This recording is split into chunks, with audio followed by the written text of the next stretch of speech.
Welcome back, tributes, to episode 74. Oh my goodness, of Into the Arena.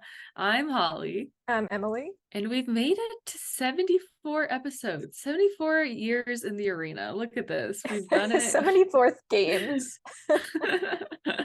So we made it. But before we dive into part 3 of our 3-part series about book Ballad, here are some fun announcements. Join us for Tribute Talk every Thursday, 6:30 Pacific, 9:30 Eastern. Ballad is coming out in a matter of a few weeks. Guys, come on, let's go. Another thing, turn on your notifications for us on YouTube and Instagram because lots of things are coming. I mean, we're getting our first clip, we're getting trailers, we're getting ads, we're getting Urban Outfitters, we're getting everything. So stay tuned for our notifications. And finally, if you haven't already, add Ballad of Songbirds and Snakes to your Q app watch list for a chance to be entered to win a trip to a fan event for the Ballad of Songbirds and Snakes. Go to the Q app, download it, add Ballad of Songbirds and Snakes, and let's dive into this episode. We are talking part 3 of the Ballad of Songbirds and Snakes, The Peacekeeper, picking up with chapter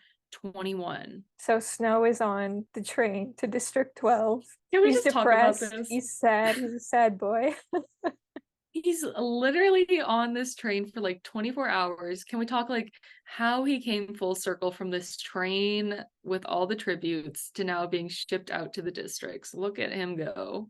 In a little bit nicer conditions, though, I would say. It's not a livestock car, but it's still nothing great. It's just not his best moment. Then we kind of get a flashback to his conversation that he had with Dean Highbottom, which is another reason why I love Suzanne, because she abruptly ended part 2 with us finding out Coriolanus has to become a peacekeeper, to going back and then studying what happened in this interaction and figuring out what happened. So love Suzanne for writing it that way. I think it's perfect so that we get that classic chapter ending where it just happens suddenly really fast and we're thrown into it. Now let's reflect on what actually happened in that conversation. And what happened in that conversation is I feel like now infamous ballad quote. Do you hear that? That's the sound of snow falling. And in front of Casca Highbottom are 3 items: the napkin, the compact, and the handkerchief. Which I really like this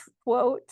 He asks, "She gave you the compact?" And his heart dropped. He's sad that maybe she just gave it over, or maybe even ratted him out about it, but she didn't. She says, "No, this was all my idea." I feel like he's upset that she might have ratted him out, but then gives him an alibi saying that the rat poison was all her idea, and then he just goes along with it. He's like, yeah, it was her idea. He would betray her in a second, but she was immediately protecting him.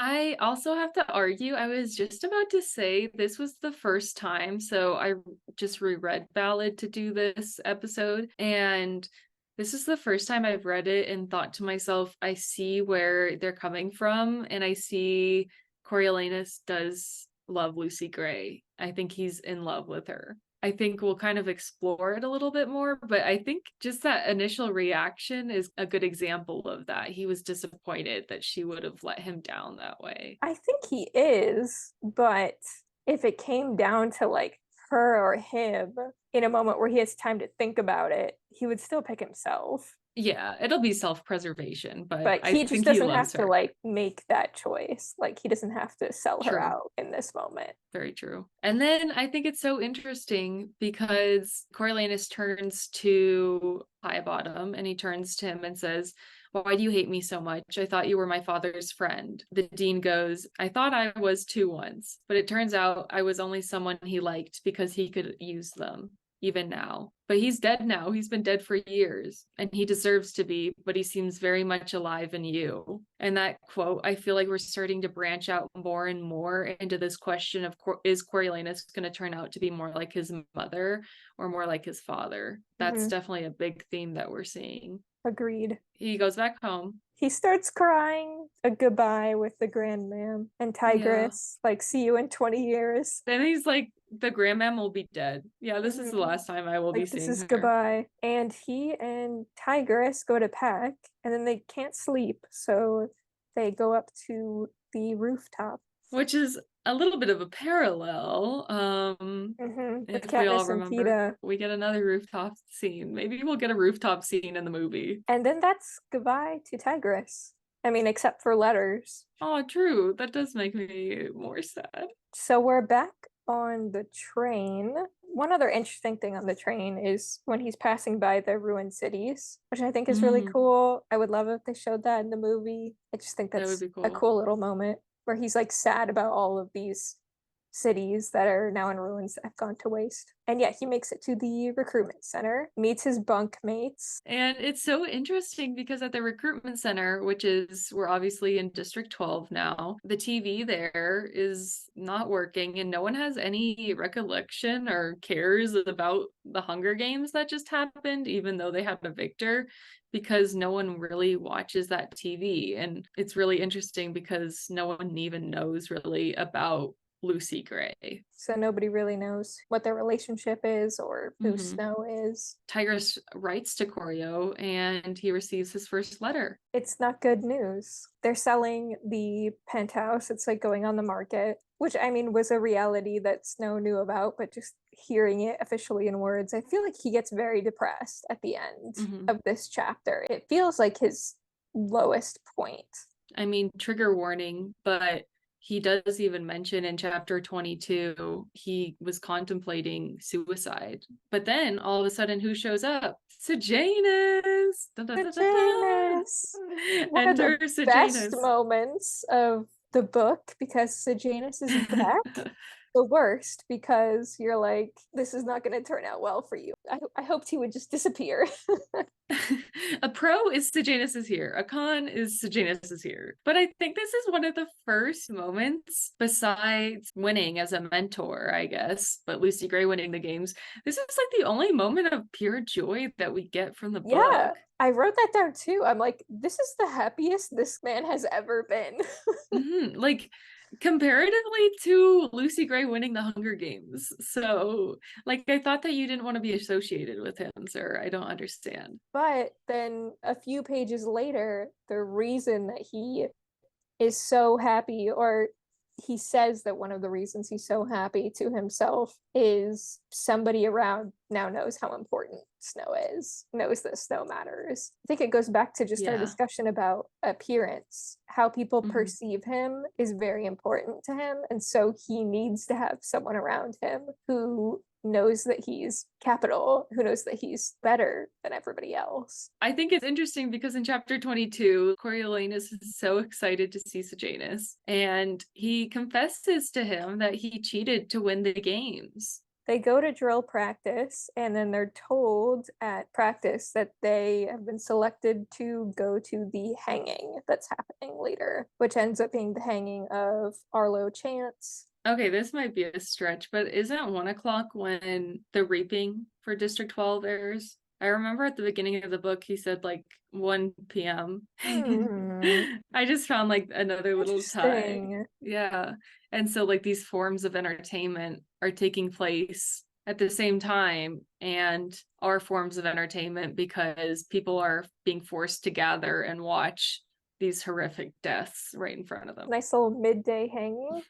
You know, which actually, I mean, happened. That was a thing we've learned in history. And so this part is really, really dark. The chapter ending of run, Lil, run. And the beginning of chapter 23 is the Jabberjays repeating the phrase over and over, and then the Mockingjays taking over with just the melody of those words. Which I also think this part is so interesting because this is innocence being taken away. That's another big theme, is this loss of innocence that Coriolanus is experiencing. Another death he's witnessing right in front of him. Like, he has killed Bobbin already, and now he's witnessing and being a part of another murder. We're slowly seeing like this innocence and this purity being taken away from Snow. Against his will, again. Like, he doesn't want to be there. Then he starts reflecting on this idea of chaos and control and the essay that he was supposed to write Dr. Gall as well. We get another letter, this time from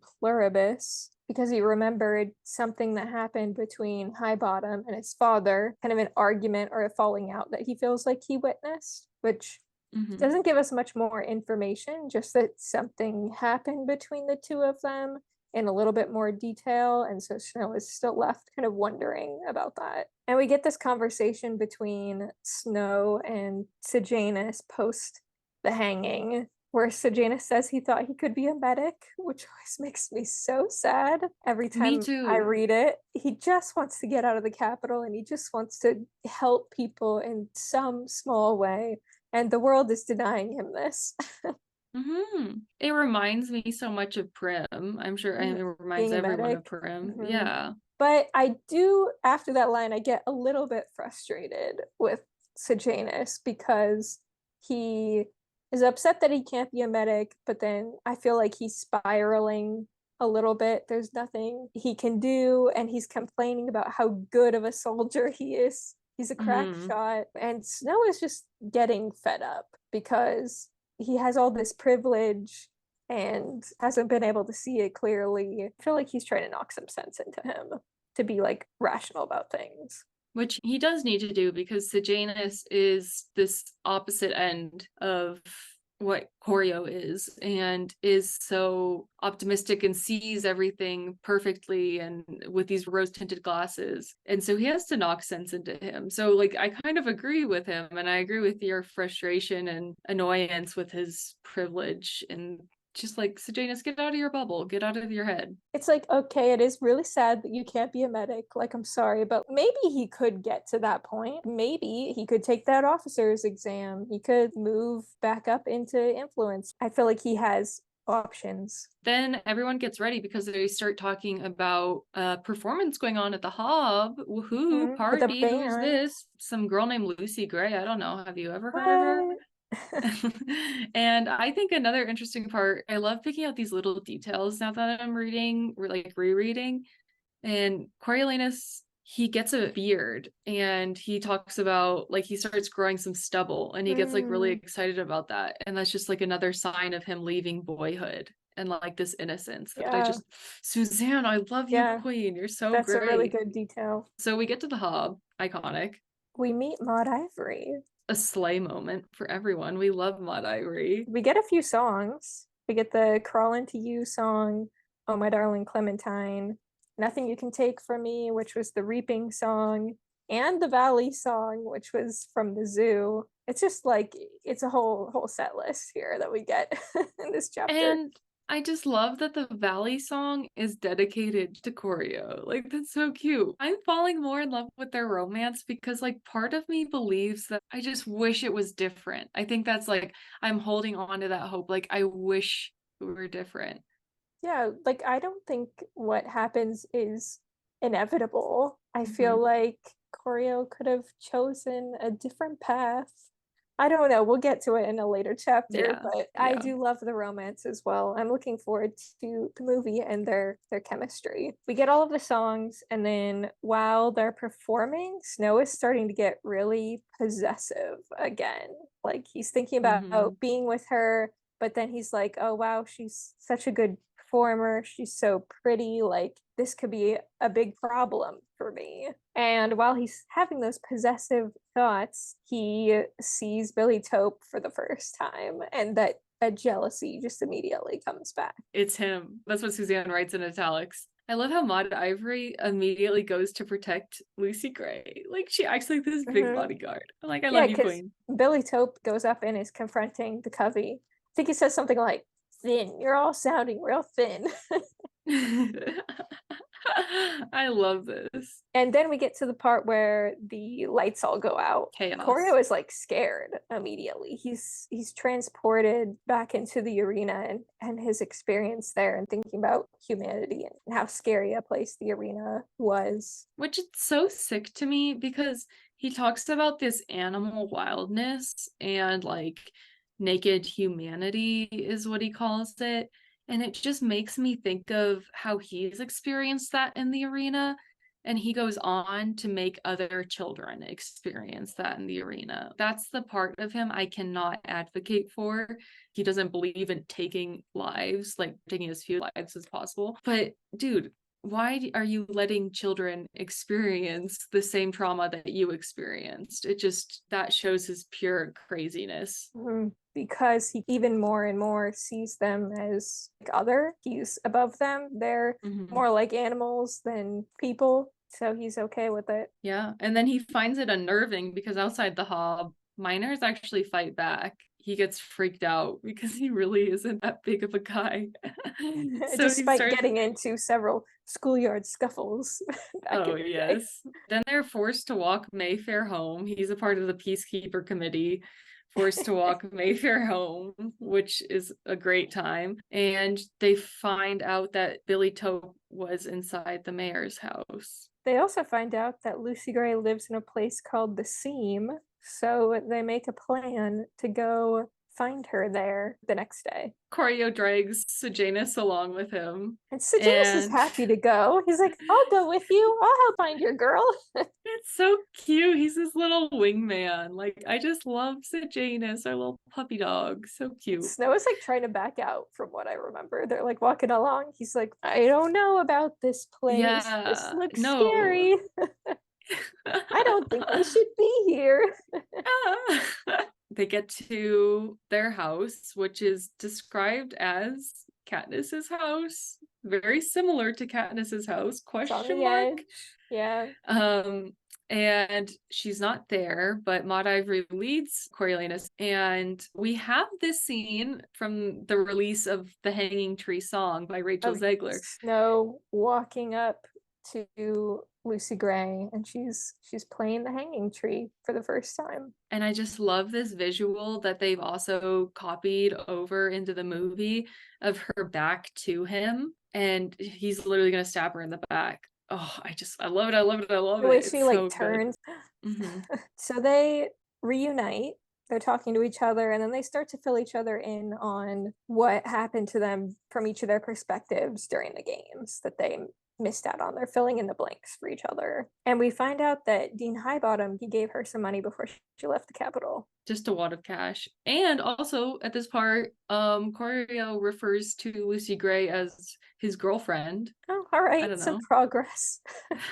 So unofficially, I guess. Then they decide to go back to the house, and they're at the house and they look outside, and Sejanus is with Billy Tope with a map of the base. What? Oh no. So we have a confrontation between Choreo and Billy Tope at the beginning of chapter 25. They have some words from each other. I'm like, are they gonna fight? Oh my gosh. I know, serious. Lucy Gray's like holding them back.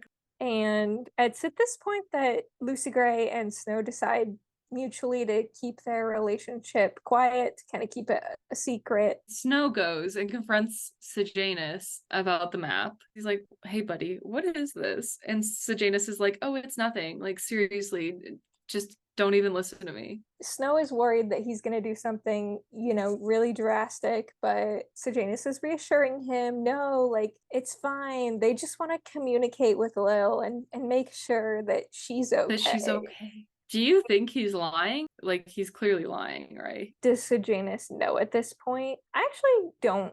Well, I don't know. It could go either way. He might know about the full-on plan, or he might not. I feel like he is kind of naive. So maybe they haven't told him at this point, because I don't know if they would trust him fully on their side to give him all the details. So I think it's just like, as he ends up giving them more and more information and helping them more, they start to trust him more, and by the end of it, he's just so wrapped up in it that he's running away. He's part of the plan.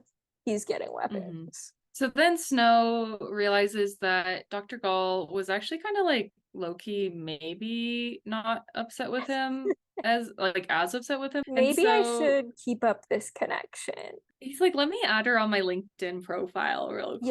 Yeah. And he's like, I need to continue my essay about chaos for Dr. Gall, because he realizes, turn in your assignments after you graduate, apparently. Yeah, no matter what, you got to get that assignment. That's what he learned. That's what we learned on Roblox, too. Oh, true. True. And Snow ends up deciding to take the officer's exam. He's like, you know what? This might actually be something I should do. Like, this might be another path to power down the line. He's already starting to plan his future again as a peacekeeper. The peacekeeper recruits start shooting birds around the gallows.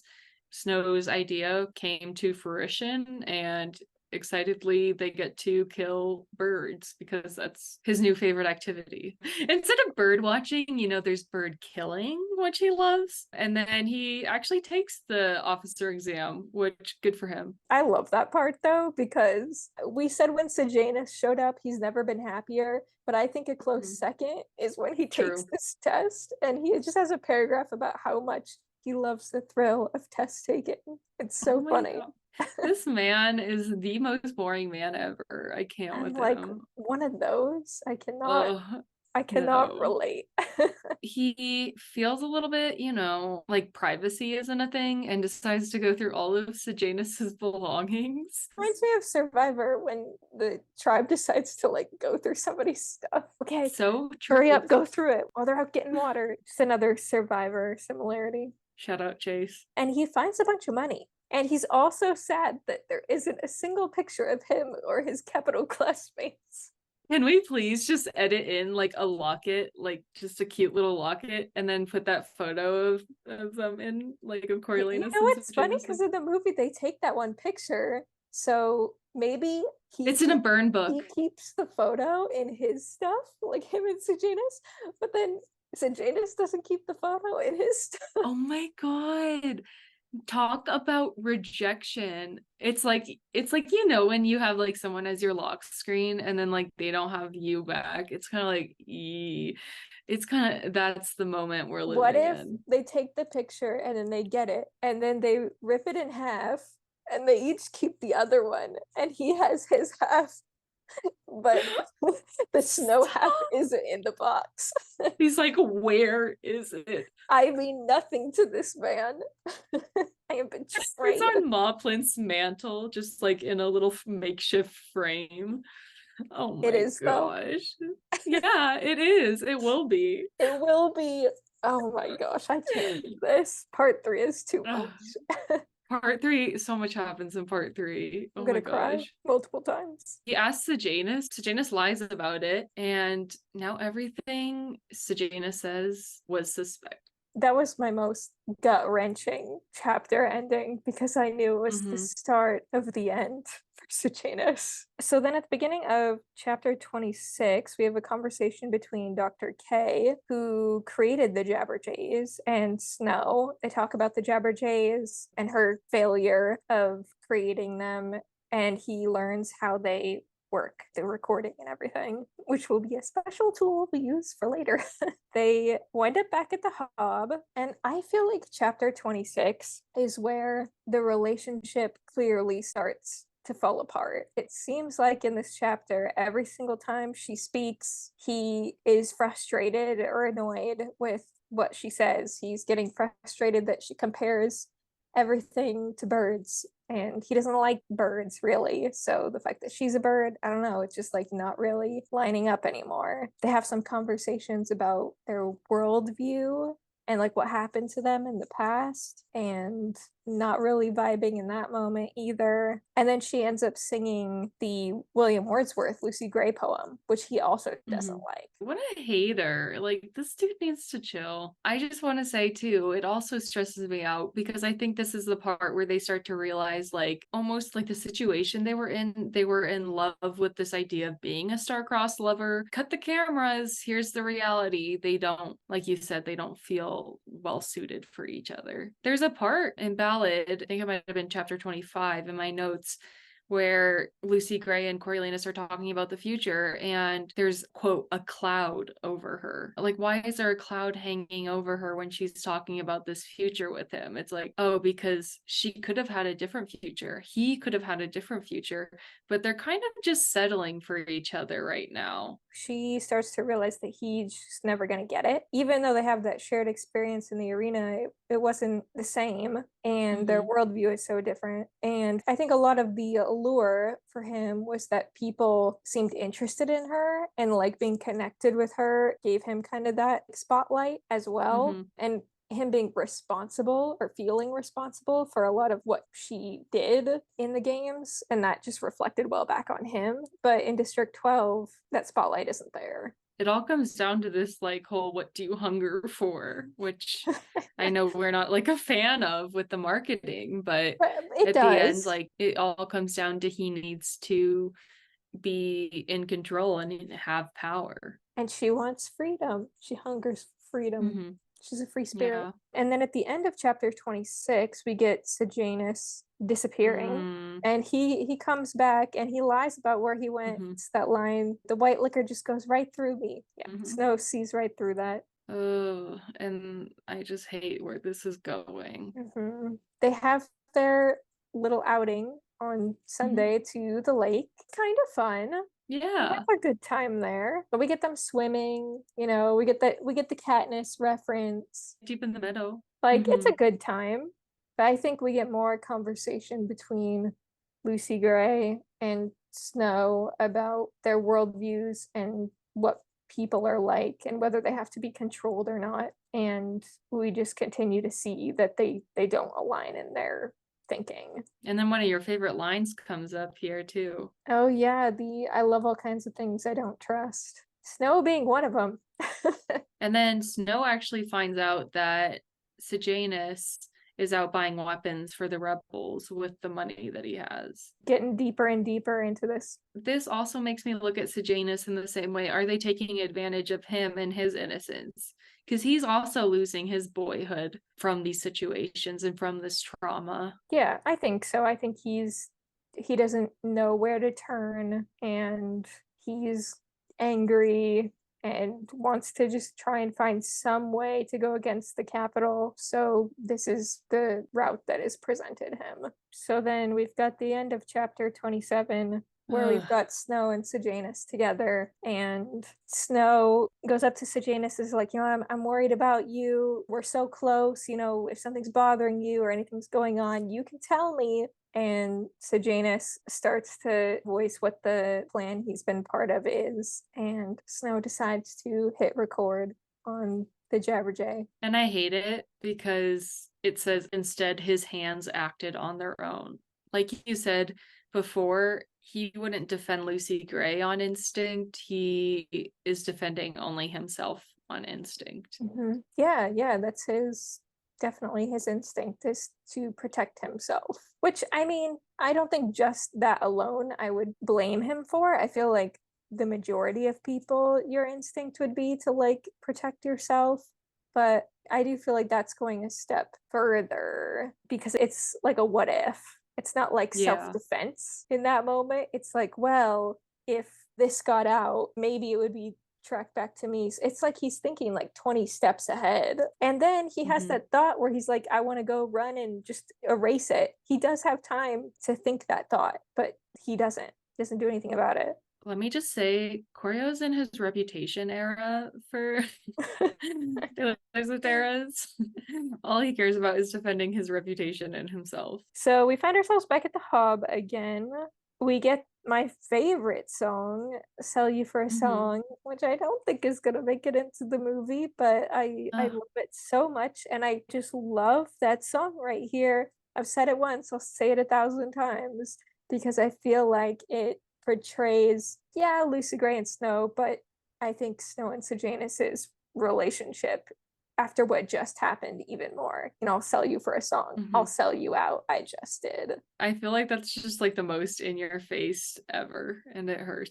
Sejanus is gone, and Koryo goes to the shed and finds everybody. Everybody's there. We've got Billy Taupe, Sejanus, Spruce, and then Mayfair also shows up, and Lucy Gray. So everybody's it's in a this full shed. house. The room where it happens, right here. Yeah. They're talking about the plan. Mayfair starts to get too upset. And then we get Keep on the Sunny Side, which is such a cinematic shot. I know it. Like you and me and Dr. Paradis talked about this. Just as this is happening, the tension unfolding. Corio shoots Mayfair, but then Billy Tope jumps in front of Mayfair, and so Spruce ends up shooting Billy Tope. So Billy Tope and Mayfair are both dead in an instant. They all got to scatter. Lucy Gray has to go back on stage so that she has an alibi. And Sejanus and Snow go back into the hob and go back to their seats, thinking that people will just think that they went to the bathroom, that they couldn't have been gone long enough to actually be part of the scene of the crime. So they're definitely all on edge about what happened. They are worried that they're going to be found out, and officers end up coming up to the group of peacekeepers and arresting Sejanus, which they all freak out about because they're like, no way, he couldn't have been involved in the shooting. That's not Sejanus. But then the officers say, no, I think this is related to something else. And Snow knows what he's done, and that's the reason that Sejanus has been arrested. And pretty soon after that, they announce Sejanus Plinth is going to be hung. It all happens way too fast for me. It happens so fast. Well, his hanging happens like in a page. Like the next page. Yep. Yeah. And it's over and it ends with he's walking, they see each other, lock eyes. We don't even really understand what that final communication is between the two of them. We don't know if Sejanus suspects anything or not, or if he's just, trying to look at someone he cares about. I don't know. Emily's gonna be broken in the theater. I'm gonna be broken in the theater because I'm gonna be honest, guys. Josh has a puppy baby face. Like, he is a cutie pie, and I know I'm gonna fall in love with him as Sejanus, and so I know I'm gonna be heartbroken when this happens. I hope I am, because reading this part in the book, I mean, Snow does break down a little bit at the beginning of the next chapter, or a lot. He breaks down a lot, but it's just over very quickly. It's over way too abruptly for me, because I was crying while reading the book for the first time at this part. I was so sad. I was sad and I wasn't really crying, but then Snow starts crying, and like when somebody else starts crying, then I start crying, In chapter 29, it says Coriolanus had killed Sejanus as surely as if he'd bludgeoned him to death like Bobbin or gunned him down like Mayfair. He killed the person who considered him his brother. And so, like, we have that, but then it cuts to, what choice did you have? What choice? No choice. Like, dude, how many times do I have to say that? He had every choice. I don't. He killed him on a hypothetical. If something happened to Sejanus, it would reflect badly on him. Like, that is the reason that he recorded on the Jabberjay, and that is the reason that Sejanus was killed. What choice? Yeah. Yep. And then he's over it, just like that. He actually gets called into the commander's office, not to be interrogated, but to be thanked. It's crazy how quickly he's so scared going into that office, but then switches immediately. As soon as he knows he's off the hook, he's like, oh, okay, this is great. Yeah. Thank me. He is just so selfish. I literally can't get over it. Yeah. Commander Hoff says that it's his birthday and there's going to be a birthday party later. So we're at the birthday, and Lucy Gray ends up singing Pure as the Driven Snow, which is also one of my favorite songs in the book. And I cannot wait to hear Rachel Zegler sing this one. It's going to be so good. That's going to be amazing. I think now that we've heard Hanging Tree, I mean, I love the Ballad of Lucy Gray, but I love Pure as the Driven Snow. And it's going to be so exciting because it's a new song.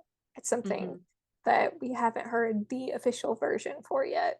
And then Snow and Lucy Gray make a plan to run away together. Off they will go to the wilderness to survive. I don't know. Coriolanus is like, get me out of here before they find out it's only a matter of time that I am connected to all of this. And then she ends up singing The Hanging Tree again because it connects to they're going to run away, meet at the hanging tree. People talk about this all the time, but I just love how we can think about what President Snow's thoughts are to Katniss singing The Hanging Tree, or to Deep in the Meadow, or the Valley Song. Like, these have been like shouted out in performances from Lucy Gray. Mhm. Like, He's I think heard that's all awesome. these songs before. And it strikes a chord. I just want to see it so bad, Donald Sutherland. Let me see it. And then we finish chapter 29 with "You leave for officers' school tomorrow."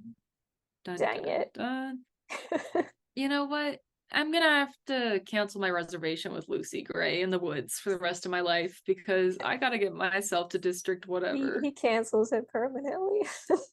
Chapter 30, which is probably the most dramatic chapter I have ever read by Suzanne Collins in my entire life. And that's saying a lot. That's saying a lot. Yeah, like we have our own personal Hunger Games, which I love that line that he says it turns into their own personal Hunger Games. But Mhm. Snow meets Lucy Gray and they leave District 12. As they're walking, they're kind of talking, la di da di da.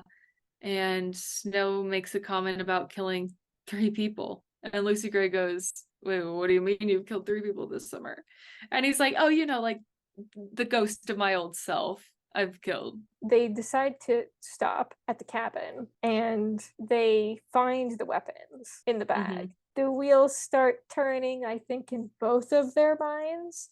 And Lucy Gray is like, "Oh, let me go pick some Katniss right now." And he's like, "Oh, but it's raining." And she's like, "It's fine, I'm not made of sugar." He starts thinking about Lucy Gray and her intentions, and it just everything collapses in that moment. Everything falls apart. Snow and Lucy Gray go crazy. He grabs the gun and he starts chasing her through the forest. And he ends up finding her scarf, and he gets bitten by a snake. And then that puts all the puzzle pieces together for him, and he's convinced she is not so docile after all. She's not the little lamb that he thought she was, as Billy Tope says. He does start shooting, and he ends up hitting her, we think, because we hear a cry from her. Then he hears her singing The Hanging Tree, which the fact that it's like the very last thing that we hear from her, I think just makes it even more wild when President Snow hears this. That has to be a crazy moment for him. It has to be like a point of trauma for him, I feel like. Like that is a moment of just pure trauma. And like I just would love to see that. And the fact that it ends up getting used for propos for his enemy, for the rebellion. Yeah, I would just wish I could be a fly on the wall. So we hear her singing The Hanging Tree, and we don't hear from Lucy Gray after that. We heard her cry. We hear The Hanging Tree, we hear the Mockingjays, but then he gets back to the lake and decides to weigh it down, swim out to the middle, drop it into the lake, and he heads back to District 12. That leaves the question for this episode is Lucy Gray Bear dead or alive at the end of Mockingjay? And please do not tell me that she is Katniss's grandma. That's not accepted. That's not an Or acceptable vote answer. yes, she's alive just because you want her to be. Like, what do you really, Yes. really think? Yeah, what do you really think? Because I want her to be alive, don't get me Yeah, wrong, we but don't want her to have died. then Coriolanus makes it back and finds out the snake wasn't poisonous and this was all a test from Dr. Gull. It's a Truman Show moment. It's a true Truman Show moment. And then he goes back to the Capitol and we get him in the epilogue actually starting at the university. Strutting his stuff. He looks good in his new suit. I don't like his haircut. I'm not a fan. Yeah, whatever. It's like 2 seconds at the end, so we don't have to like it. We're not supposed to like him at that point, so it's fine. Oh my gosh. True. I've been saying that like I am going to cry at a couple points. I'm going to cry when Sejanus, the hanging, of course. And then I'm going to cry when he gets the buzz cut at the beginning of part 3 Oh and my the curls go away. I love the wig. Not the curls. I love the blonde curls. It's great. That should Oh. be another poll. Team curls or team buzz cut? I'm team curls. I know a lot of people like the buzz cut. So to wrap things up, to really just rub some salt in the wound, Coriolanus has pretty much been adopted by the Plinths. So he has all of the privilege, he has all the access, he has all Ma's desserts he could possibly want. The grooming towards power. He's just on his way to poison his first little victim, Mr. Dean Casca Highbottom. In the epilogue, we learn that the Hunger Games was actually the idea of Highbottoms and Sir Crassus Snow. So we get a little moment understanding why they had their falling out, because Crassus Snow wanted to follow up with this idea and continue this idea of the Hunger Games that Dean Highbottom kind of just threw around. And then we cut to the fact that Greasy Say opens up the next part with a whole memoir as to her being Lucy Gray. So that's the sequel. That is the Ballad of Songbirds and Snakes, all 3 parts. There you go. In about 3 hours, there is the breakdown of the Ballad of Songbirds and Snakes, part by part. We had a lot to get through in this episode, so obviously we're missing parts, but we would love, in the last few episodes, y'all have been sharing your favorite quotes, favorite parts. Keep doing that, favorite scenes, what you're looking forward to. Let us know, and join us for Tribute Talk. Like always, we will see you for our next episode, which will be in November of 2023. Emily, it's Ballad Month. I just got chills. Let's do this. So with that, we will see you next time. Bye. See ya.